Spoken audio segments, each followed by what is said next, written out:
was born in 1959, that's 65 years ago, in Kano, to a father and mother who were quite revolutionary in their own time. And everything was going well until my father passed when I was just 6 years old. That was a defining moment in our lives. I got put into boarding school from primary school, from class 2, sorry, 6 years old. I got into primary school in Kaduna, and then secondary school boarding, university boarding. It actually made me very, very independent. I learned to think for myself, to fend for myself, to take ownership of my life, and to do things that only I was determined to do. Now, I have encountered many things in my life, many issues, many challenges.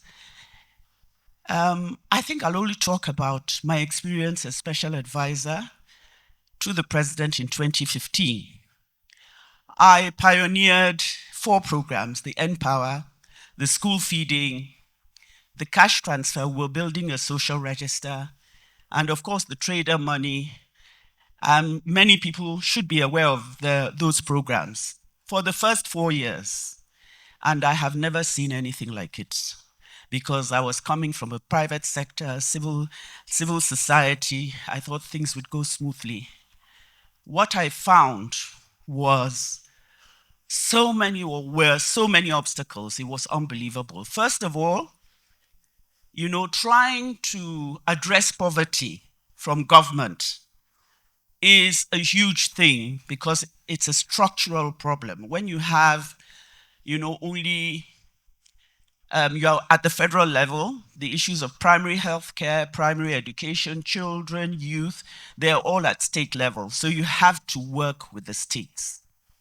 Working with the states meant I had to work with every governor, irrespective of whether they were from the party at the center or not. That was problem number 1. Because people at the center expected me to work with the party structures at the state. But of course, I had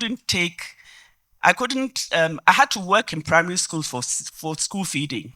There was no way I could take the structure of the party to an opposition state, and yet I need to work with the Commissioner for Health, Commissioner for Agriculture, Commissioner for Education, but they're all appointees of the state governor.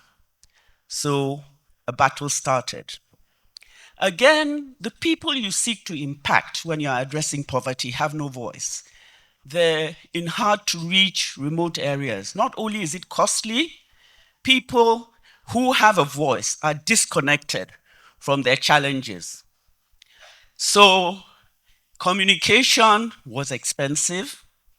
Going to those areas was going to cost us. Nobody believed we were doing these things, because those people don't have access to the media. And so we found ourselves having to defend 5,000 naira, 10,000 naira. What does that do? Because people who live in the city spend 5,000 naira without blinking. But we were supporting people who were hardworking, resilient, and determined to better their lives. So it was very difficult trying to convince people that this thing is helping, it's working. Then, of course, we have an endemic culture in government. It's like swimming against the tide. Everybody wants slots. Everybody wants a favor. You want contracts. I had CVs, over 100 CVs the first year. People want jobs. Due process did not matter at all. The more you spoke about it, the more they thought you were just being difficult. And so it went on and on. They start to discredit you. No matter how hard you try, they say you're lying. They tell you to your face, because you're not giving them favors. You're not taking their own people. You're not allowing them to compromise the effort. Because those people that you're trying to help, they don't have any connections. They don't have any access. They need somebody to speak up for them. And the people in the town don't even understand what the issues are. Imagine giving a woman 5,000 naira and she says, at long last, I can give my husband a bath with soda.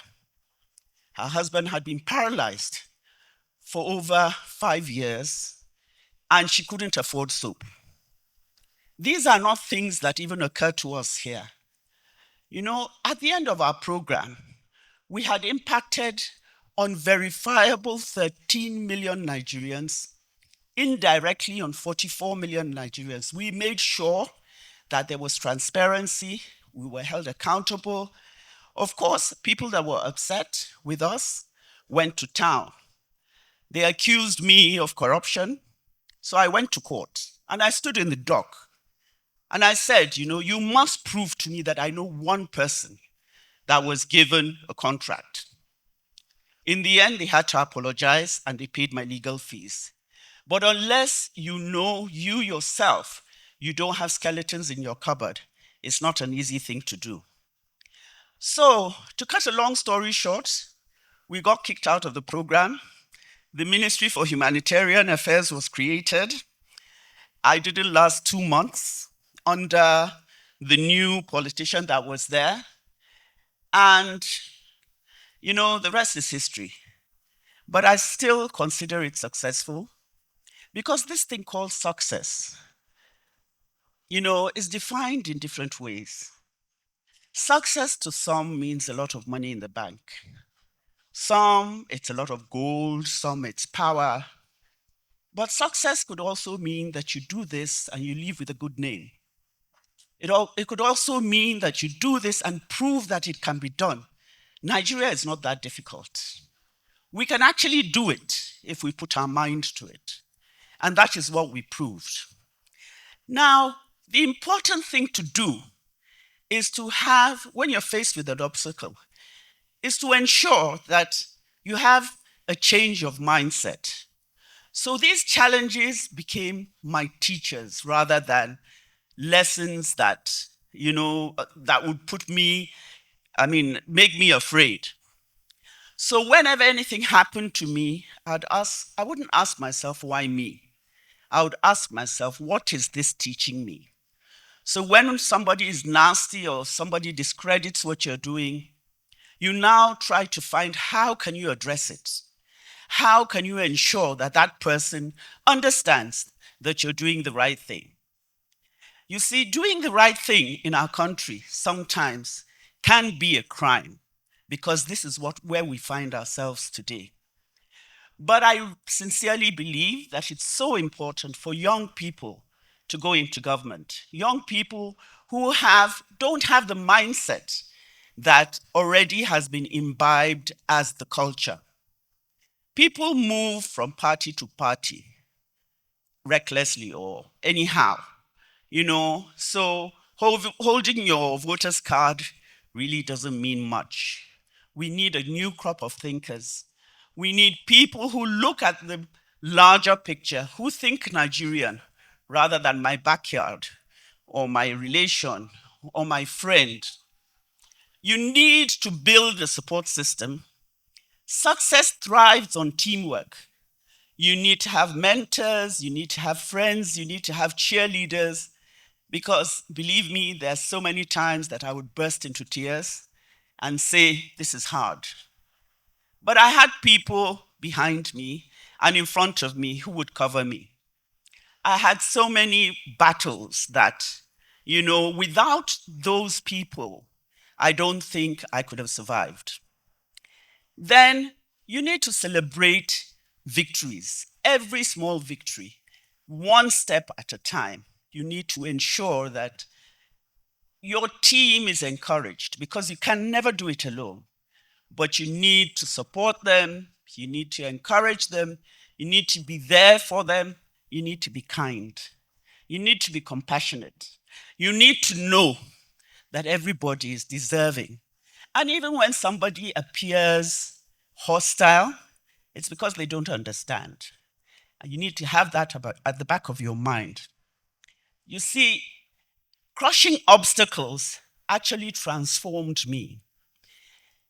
It made me feel, I need to grow stronger. I need to do things better. Not that I've done things wrong, but things can be adjusted. People don't get it. The challenges shape your character and open doors to greater opportunities. So, yes, I left those programs, but today I'm in a better place. And everything comes to an end, no matter how bad it is.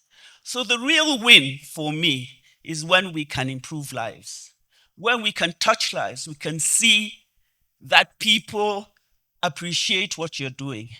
It's walking into an airport and somebody runs after you. Madam, thank you. That 10,000 naira that I got as Trader Moni, I've been able to start a wheelbarrow business selling water. Who else would have given me a loan? I would never have been able to find money to start this business. Or the fruit seller on the road to Lokoja. As I get down, she says, Madam, my son got Empower. I know your scarf. Please, you can have the pineapple for free. That for me is fulfillment. That for me is success. So next time you're faced with a challenge, don't shrink back. Look at it in the eye and say, I'm stronger than you.